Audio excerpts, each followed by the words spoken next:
আগেও আমি একবার আত্মহত্যা করার চেষ্টা করতে চাইছি, হাত কাটছি, তার জন্য ঘুমের ওষুধ খাইছি।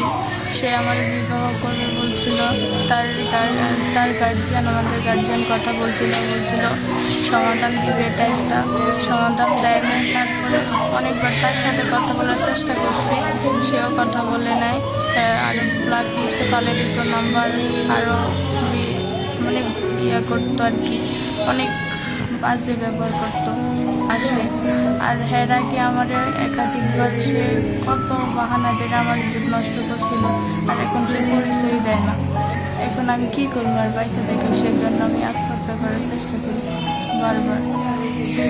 আমি অষ্টম শ্রেণীতে পড়ি, আবার শিবপুর এলাকায় 1 নং ওয়ার্ডে। তার বাড়ির নাম মালিক বাড়ি, তার নাম নুরে আলম, তার বাবার নাম মালিক।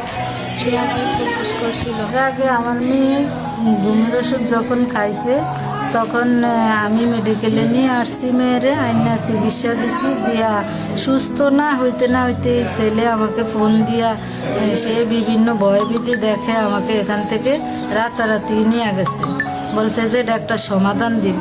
তো এটা বইলা সে কোনো সমাধান দেয় নাই। এখন আবারও আমার মেয়ে বিষ খাইছে, এখন আমি মেডিকেলে নিয়ে আসছি, ভর্তি দিছি। আমার মেয়ে যদি সুস্থ হয় আমি এটা থানায় অভিযোগ করব।